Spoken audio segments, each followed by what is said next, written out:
Welcome into Patriots Today by Chat Sports. I'm Harrison Graham. Here's what's coming up on today's show. Drake Maye visiting New England today, having his top 30 visit in Foxborough. We'll talk about that. Also, is the Patriots trade price, has that been leaked? How much would it cost for a team to move up to number 3?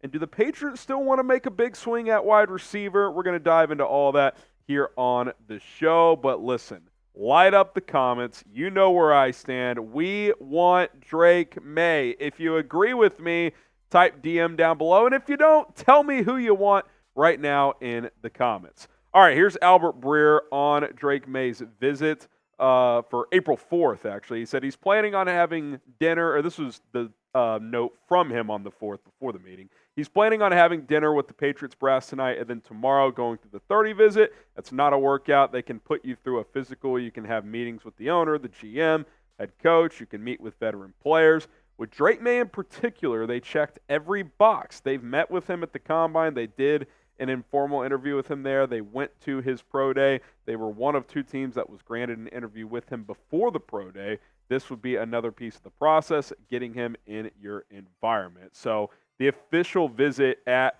in Foxborough did happen today, and look, it sounds pretty serious, right? Like they've done a lot of homework on him. They met him at the Combine. They met him at the pro day. He's in Foxborough today. So like, look, and it's not complicated, right?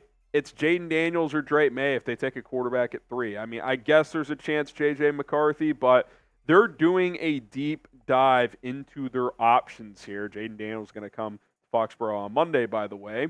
And there's only so many ways I could say it. This is the guy I want. You can't get Caleb Williams because he's going to Chicago, but this would be the next guy in line for me. And if he's there at 3, I'll continue to say it's a home run. Are there things he has to clean up? Yes. Is the footwork something he has to work on? Sure. But he's got all the physical tools you want. I'm not that concerned about the accuracy. It's not like this is Josh Allen coming into the NFL with like a 52% completion rate. This is a guy who was 66% in his first year as a starter, and he was still over 63 last year, even though he was maybe slightly more reckless at times. Like, he is not an inaccurate thrower of the football. He just needs to clean up some mechanics and obviously develop a little more, which every quarterback that comes into the NFL does. Los Talks Pats from Carlos tweeting this out, saying that Drake Maye's leadership and character have been one of the highlights of his pre-draft evaluations per The Athletic. The belief around the league circles is that Maye will quickly be able to command an NFL locker room. Sounds like a guy the Patriots could really use. I mean, look, the bottom line is they just need a damn quarterback. They don't have one. Jacoby Brissett's a good Band-Aid, but that's all. They don't have their franchise guy. It didn't work out with Mac Jones, so it's time to take another swing. And I think if Drake Maye is available, that is a swing worth taking. Subscribe to the channel. We crossed 10,000 subs, which means we're trying to get to 11,000. Appreciate all 10,000 plus so far. And hey, let's keep the train rolling. We're going to cover latest Patriots news, rumors, draft coverage, and a whole lot more.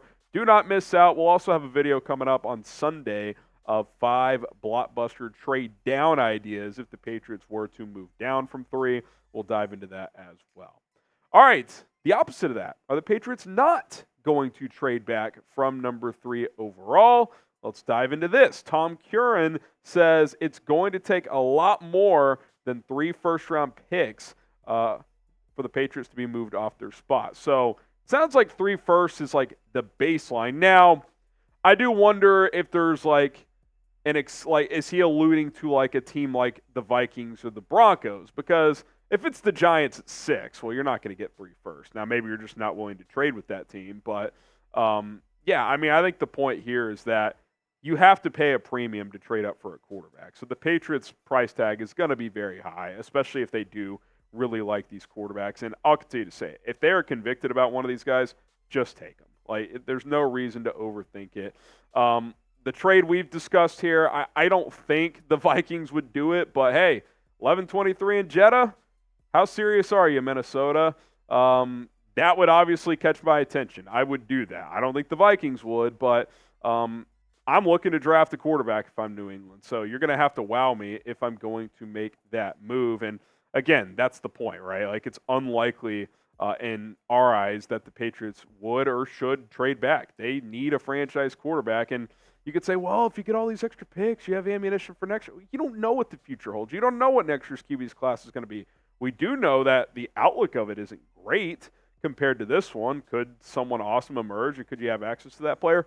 Maybe. The point is, it's a lot of unknown. You know what's in front of you.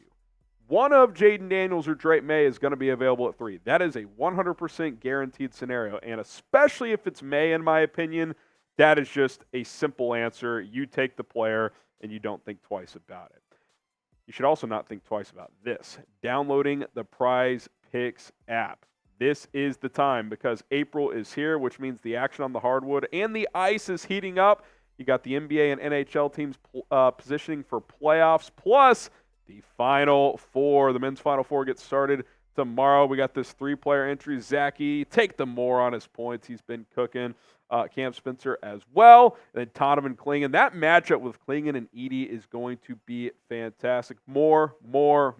Get after it with PrizePicks. This entry, you get 5 times your entry. So you put in 10, you can win 50. You can win up to 100 times your entry with certain PrizePicks selections right now. Go check it out. Download the app, prizepicks.com/CLNS. Use the code CLNS. They're going to give you stat projections. You take more or less. 2 to 6 player entries. And if you hit on all your players in your entry, you cash out. Go check it out today, prizepicks.com/CLNS. Use that code CLNS for a $100 deposit match. Link is in the comments and in the description. All right, do the New England Patriots still want to make a play for a wide receiver 1? Here's Greg Bedard saying that I'm still expecting them to make a move for a number 1 wide receiver. I mean, the usual suspects we could still discuss here on Patriots Today. Tee Higgins with Cincinnati, who still has a trade request out there. He is also currently under a franchise tag. You could trade for him and sign him to a new deal.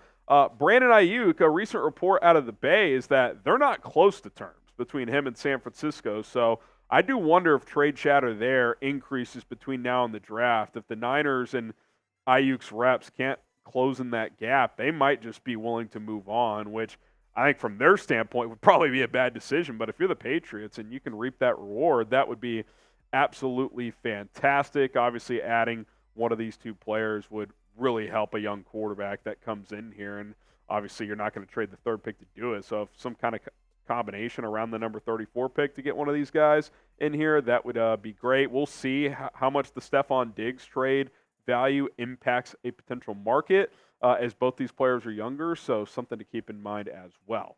Who would you rather have at the wide receiver position? Would you rather have Brandon Aiyuk or Tee Higgins? Type BA for Aiyuk, TH for Tee Higgins.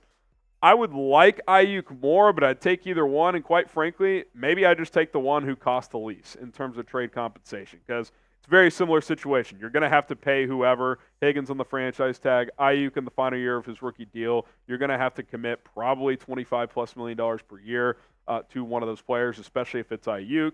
At least 22, 23 for Higgins as well. Come in here, become your number 1. Everyone slides down a pick. Kendrick Bourne's your number 2. Kind of Osborne and Douglas can kind of, split that number 3 role. Probably Douglas, your pure slot. Osborne's kind of your speed number 4 type of receiver. And all of a sudden, you go from a wide receiver room that you don't feel great about to pretty damn good. That's the effect of getting a true number 1 because everybody slides down a peg and what their expectation is. And Rappaport adding this as well with Drake Maye. Also, Blake Fisher, the Notre Dame offensive tackle, taking a visit as well. I think he's a name on day 2 to monitor. I think he's got 41 college starts or something like that. Really experienced player at right tackle. I think 34 is a little rich for him, but early 3rd round, perhaps a trade down in the 2nd round could be in play as well. I feel like he's in that 50 to 75 range, so we'll see when he comes off the board. But there's a lot of tackles in that 2nd, 3rd round that should still be quality players there. So the more and more I'm thinking about it, it's even more reason to probably just pull the trigger at quarterback at 3 because you can still get a starting caliber tackle or at least a guy with developmental traits there on day 2 that you could throw out there and at least feel decent about. All right, guys, there you have it. A lot of draft news and rumors and wide receiver buzz to feed all of you. We will continue to catch you guys up on the latest here on this channel, so hit that subscribe button. And don't forget to Tune in on Sunday for that segment, some trade down blockbuster trade ideas as we are getting closer to the NFL draft.